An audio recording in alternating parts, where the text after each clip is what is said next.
જેવું તમારું હોવું એવું તમારું જોવું.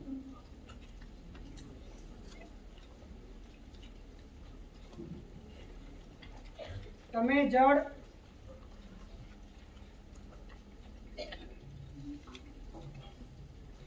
બધું જ જળ.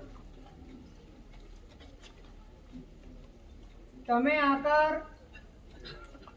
બધું જ આકાર. તમે ફ્રેમમાં, બધું જ ફ્રેમમાં.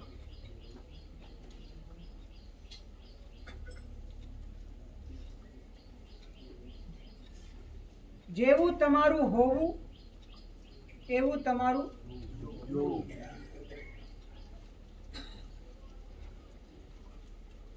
તમારું હોવું દૂષિત, તમારું જોવું દૂષિત.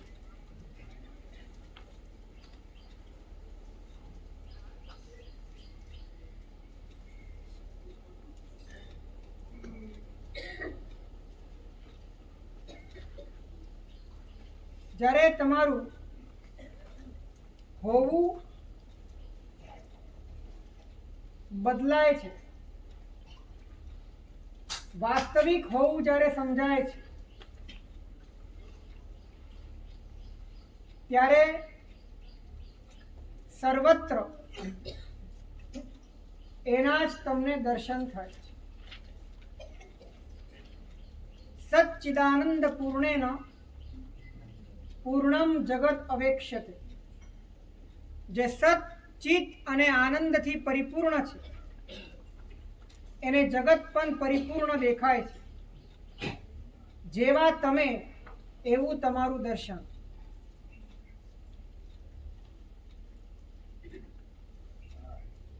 જેવા તમે એવું તમારું દર્શન. અને જ્ઞાની કહે છે કે તારે તારી સ્થિતિ બદલવી હોય તો આના કરતા ઊંધું સૂત્ર છે કે જેવું તારું દર્શન એવા તમે. જેવું તારું દર્શન એવા તમે. તમારે જે હોવું હોય એવું જોવું.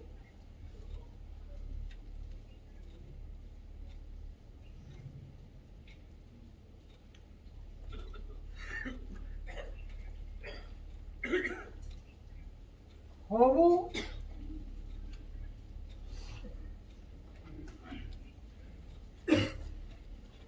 એની પરિશુદ્ધ, અણિશુદ્ધ, પ્યોર વાસ્તવિક સ્થિતિ.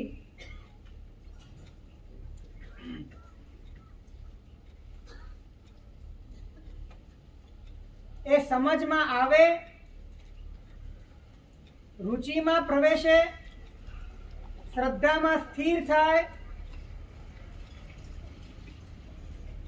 એ પરમ કૃપાનો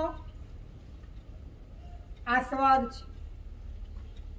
ફક્ત સમજમાં આવે એ પણ પરમ કૃપા છે.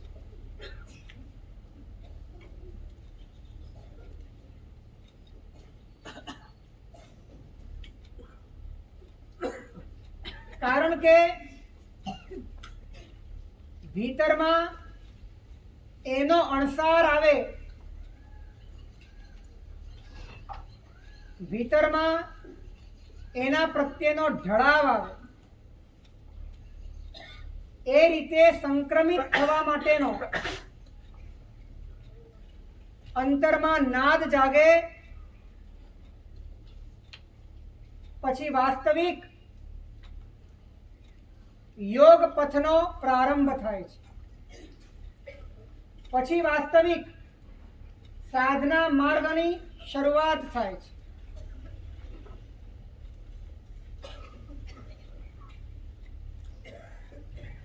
જાણકારી, લાગણી, વિચાર, સંયોગ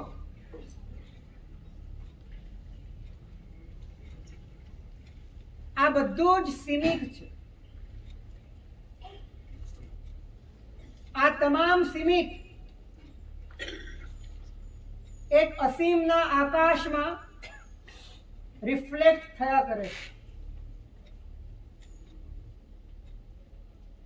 તમે જે પણ જાણો છો એની પાછળ એક સ્ક્રીન છે, એક સ્ક્રીનમાં રિફ્લેક્ટ થાય અને સ્ક્રીન તમારી તમામ જાણકારીઓ કરતા વિશાળ છે. તમારી તમામ લાગણીઓ એ શરૂ થાય છે, પૂરી થાય છે, એ પણ સીમિત છે.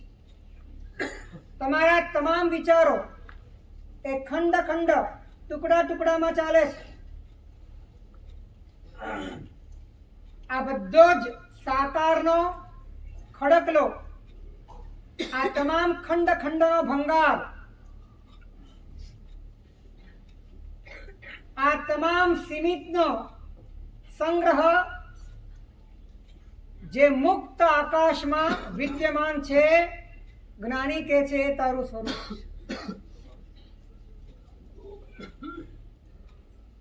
એ જ તું છો.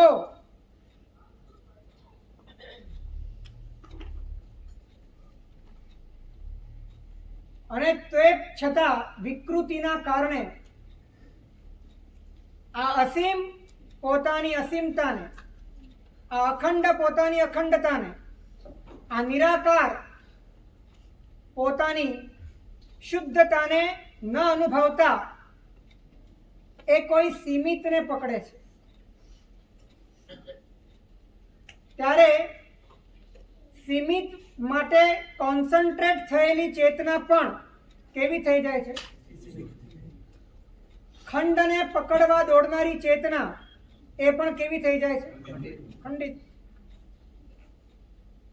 તો એનો પણ તોડ એ છે કે સીમિત અને સીમિતને પકડનાર એ બંનેમાં વ્યાપ્ત અસીમ છે. સાકાર અને સાકારને ગ્રહણ કરનાર એ બંનેમાં વ્યાપ્ત નિરાકાર છે. ખંડ અને ખંડને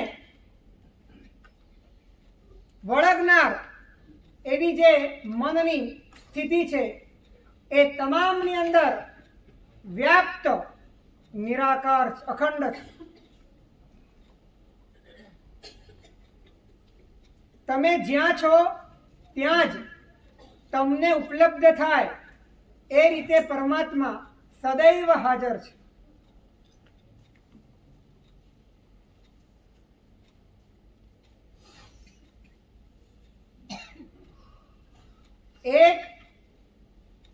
એકથી એકમાં અનુભવાય એનું નામ નિર્વિકલ્પ સ્થિતિ છે. એકમાં એકથી અનુભવાય એ નિર્વિકલ્પ સ્થિતિ છે. એક બીજાથી બીજામાં અનુભવાય એ સવિકલ્પ સ્થિતિ છે. અને બીજું બીજાથી બીજામાં અનુભવાય એ મહાવિકલ્પની સ્થિતિ છે.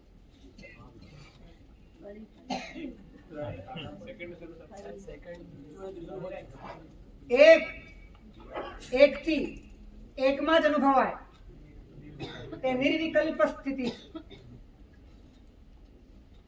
એક બીજા દ્વારા બીજામાં અનુભવાય એ સવિકલ્પ સ્થિતિ છે. અને બીજું બીજાને બીજામાં જ અનુભવે એ મહાવિકલ્પની સ્થિતિ છે. દાખલા તરીકે હોવું હોવાને હોવામાં જ અનુભવે એ નિર્વિકલ્પ સ્થિતિ છે. પરંતુ હોવું મનથી મનમાં સમજાય એ સવિકલ્પ સ્થિતિ છે. પણ સવિકલ્પ પણ નિર્વિકલ્પ તરફની છે. પરંતુ મનથી હોવું ના સમજાય, મનથી બનવું સમજાય, મનથી પામવું સમજાય, મનથી કરવું સમજાય, મનથી પર પદાર્થોમાં અસ્તિત્વ અને સુખની વાત સમજાય એ મહાવિકલ્પ.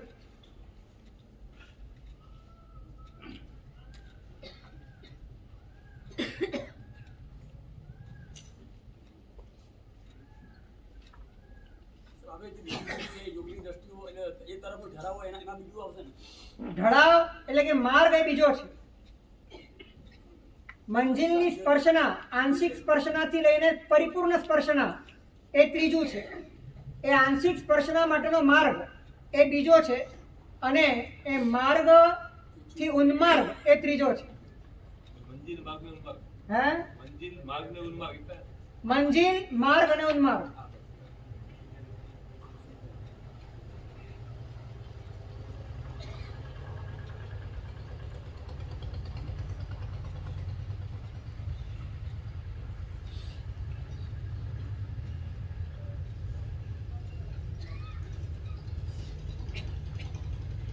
ગ્રાહક, ગ્રાહ્ય અને ગ્રહણ.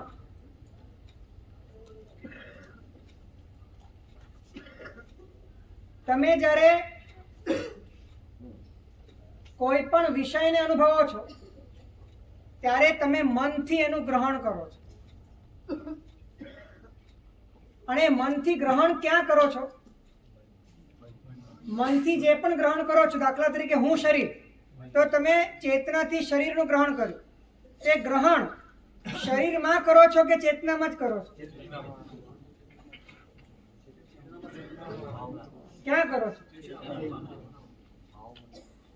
ચેતનામાં જ કરો છો, જ્ઞાનમાં જ કરો છો. તો ગ્રાહક, ગ્રાહ્ય અને ગ્રહણ એ ત્રણનો જો ભેદ સમજવામાં આવે તો અનંત કાળથી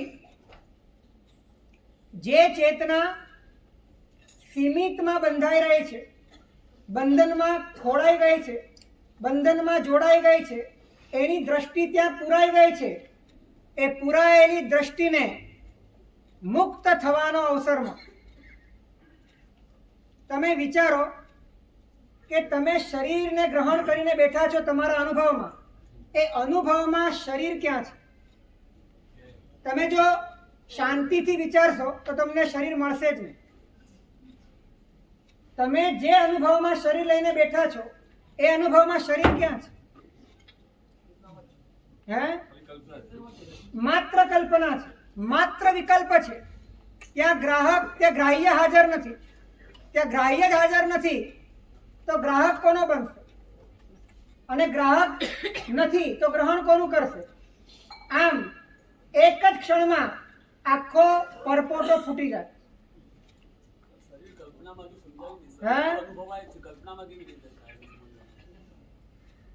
તમે શરીરનું ગ્રહણ ક્યાં કર્યું? તમે શરીરનું ગ્રહણ એ તમે શરીરમાં ઘૂસીને તો કરી શકતા નથી. એ તમારા અનુભવમાં છે. હવે અનુભવમાં શરીર ક્યાં છે? તમે જોવા જશો તો ત્યાં તો એ છે જ નહીં. છે કે નહીં? હે? ફિલિંગ તો કલ્પનાથી છે, ફિલિંગ તો વિકલ્પથી છે. તમે જ્યારે સાક્ષાત તમે રૂબરૂ કરવા જાઓ છો ત્યાં કોઈ વાત જ નથી.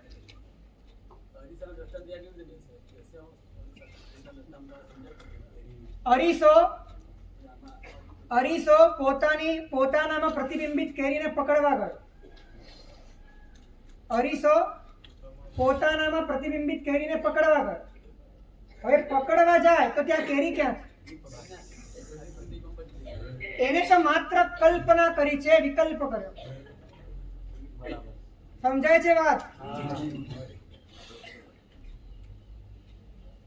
ન સમજાય હોય તો પૂછવાની છૂટ, પણ આ એકદમ સિમ્પલ વાત છે. તમારા અનુભવમાં આવે એવી વાત છે. હે? એ ક્યાં દેખાય છે? ચક્ષુમાં દેખાય છે ક્યાં? ચક્ષુમાં દેખાય છે, શરીરમાં દેખાય છે, જ્ઞાનમાં દેખાય છે. એટલે તમે જે પકડ્યું છે તો જ્ઞાનમાં જ પકડ્યું છે. હવે ત્યાં તો કઈ છે જ નહીં, ત્યાં તો કઈ જ નથી. જે સહેલું કયો છો ને મહા આગ્રહમાં અઘરું છે, બધાને પૂછો.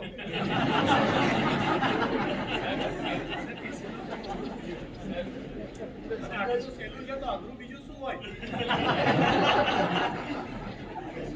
સાચું કહું, તમે જ અઘરા છો.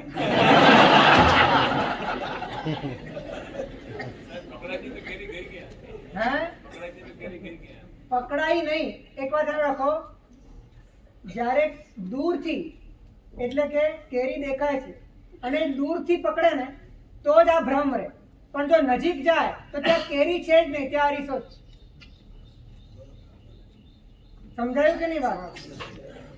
કેરી અરીસામાં પ્રતિબિંબિત છે. હવે તમે જે પ્રતિબિંબ જ્યાં પડી રહ્યું છે ને ત્યાં સાવ નજીક જાઓ તો તમને કેરી નહીં દેખાય, તમને શું દેખાય? એ રીતે તમારા અનુભવમાં જેની પણ અનુભૂતિ થઈ રહી છે, તમે અનુભૂતિમાં જઈને જુઓ તો ત્યાં વસ્તુ હાજર જ નથી, ગેરહાજર. તો માત્ર કપોળ કલ્પના સિવાય કાંઈ નથી. હા, કેરીમાં પડી છે કે કેરી કાચમાં પડી છે?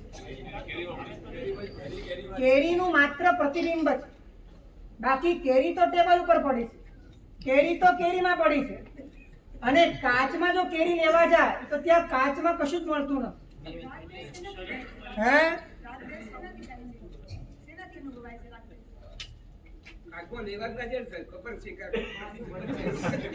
એ તો કહું છું ક્યારનું.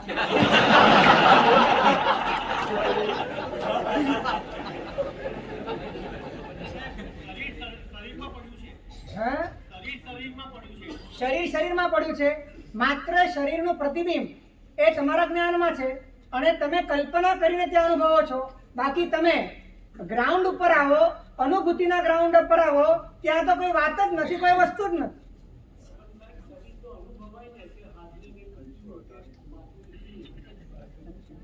એ બધો જ અનુભવ તમારી કલ્પનાના કારણે થયેલા જોડાણથી છે. પ્રતિબિંબ તરીકે જે શરીર દેખાય છે જ્ઞાનમાં એટલે અનુભવાય છે, તે પ્રતિબિંબ રૂપે તો સાચો અનુભવ છે. પ્રતિબિંબ રૂપે પ્રતિબિંબની જાણકારી હોય, એનો અનુભવ હોય તો એ ખોટો છે. પ્રતિબિંબની જાણકારી હોય ત્યાં સુધી બરાબર છે, પણ પ્રતિબિંબનો જ જ્યારે તમે અરીસા તરીકે અનુભવ કરતા હો, જ્ઞાન જ તમે જ્ઞાન તરીકે અનુભવ કરતા હો, તો એ કપોળ કલ્પના સિવાય કાંઈ નથી. પ્રતિબિંબનો અનુભવ કરવા ગયા તો એ અનુભવ ન કહેવાય, એને વિકલ્પ કહેવાય, એને કલ્પના કહેવાય, એને ભ્રાંતિ કહેવાય. સાહેબજી, અરીસો કેરીમાં કોઈ ફેરફાર કરી શકતો નથી, પણ અમને એવું લાગે છે કે અમે શરીરમાં કઈ ફેરફાર હલનચલન કરી શકીએ છીએ. તો આ જ્ઞાનમાં જે પ્રતિબિંબ પડે છે એના હલનચલન તમારા શરીરમાં તમે ફેરફાર કરી શકો છો એવી સ્વતંત્રતા એ તમારી છે કે પુણ્યથી છે? તમે તમારા આકારમાં ફેરફાર કરી શકો છો, તમારા હાડકામાં ફેરફાર કરી શકો છો. ઘણી બધી વાતોમાં તમે ફેરફાર નથી કરતા. તમને જે મા બાપ મળી ગયા છે એમાં કઈ ફેરફાર કરી શકો છો? ફક્ત પુણ્યના ઉદયથી એક મર્યાદામાં, એક આવરદામાં તમને જે સ્વતંત્રતા મળી છે એ સ્વતંત્રતા પણ તમારી પરાધીન છે. જે સવારે વાત કરી હતી ગાડાની વાત, પુણ્યશાળી કૂતરાની વાત, એ વાત બરાબર ધ્યાનમાં રાખવા જેવી.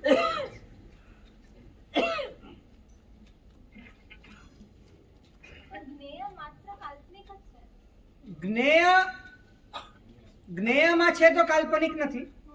જ્ઞેયનો આકાર તમારા જ્ઞાનમાં છે તો પણ કાલ્પનિક નથી, પણ એ આકાર તમે છો તો કાલ્પનિક છે. એનો જે અનુભવ છે તો એ કાલ્પનિક છે.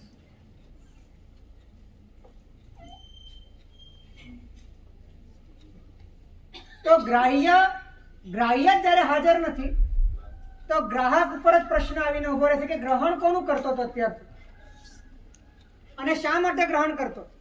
અને ગ્રહણ જે કરતો હતો, ગ્રહણ કરવાની જે પદ્ધતિ હતી એ પણ એક અંધ પદ્ધતિ છે. એક જોયા જાણ્યા વગર એક ધસારો, એક વિકલ્પ, એક વૃત્તિ એના આધારે ચાલ્યું છે. બાકી વાસ્તવિકતામાં તો કંઈ છે જ નહીં. અને જ્યારે આ ત્રણે ત્રણ નથી, ગ્રાહક પણ નથી, ગ્રાહ્ય પણ નથી અને ગ્રહણ પણ નથી, ત્યારે અગ્રાહ્ય, અગ્રાહક અને અલિંગ ગ્રહણ એવું નિરાકાર સ્વરૂપ અનુભવમાં આવે. ગ્રાહક અને અલિંગ ગ્રહણ, અલિંગ ગ્રહણ એટલે કે જેને ગ્રહણ કરવા માટે કોઈ લિંગ નથી, કોઈ ચિહ્ન નથી, કોઈ વિષય નથી, કોઈ અવલંબન નથી, એ સ્વયં જ સ્વયંનું ગ્રહણ કરે છે.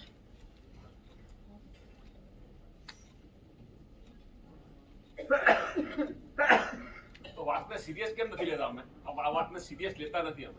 મને પણ આ જ પ્રશ્ન છે કે આટલી મહત્વપૂર્ણ વાત, અને આમ જોવા જાઓ તો સમસ્ત સમસ્યાઓનું મૂળ આ છે, અને એ સમસ્યાઓનો નિકાલ આટલો સહેલાઈથી થઈ શકે એમ છે, તો પણ વાતને ધ્યાનમાં કેમ નથી લેતી?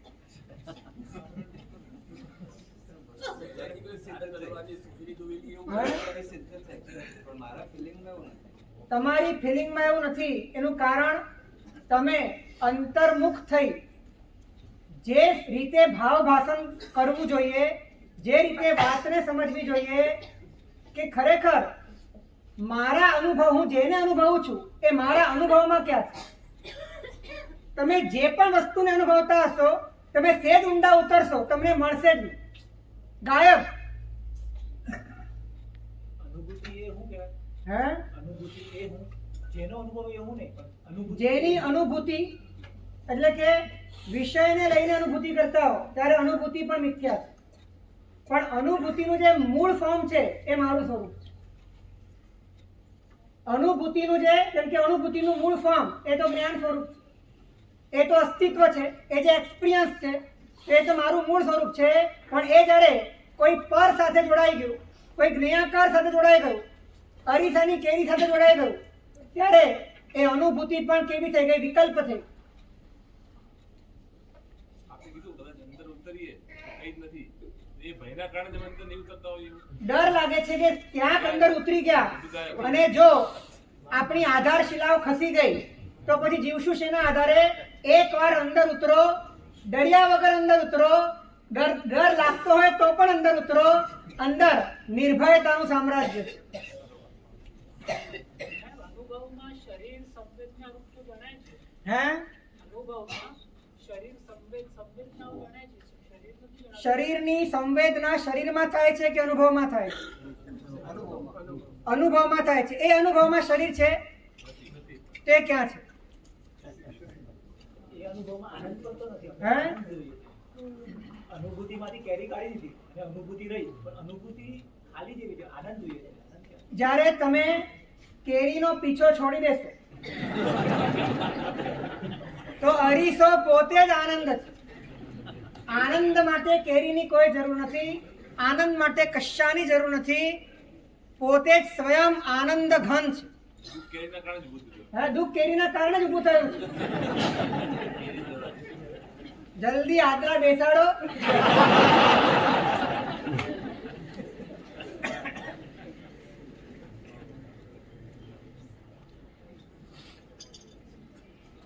પણ અનંત કાળથી જીવ પોતાના અનુભવમાં પણ તટસ્થ રીતે ઉતરીને તત્વની ગવેષણા નથી કરતો, અને માત્ર સંજ્ઞાઓને વશ બની વિકલ્પના આધારે પોતાનું ગાડું ચલાવે છે, અને પોતાના પરમ સત્યથી પોતે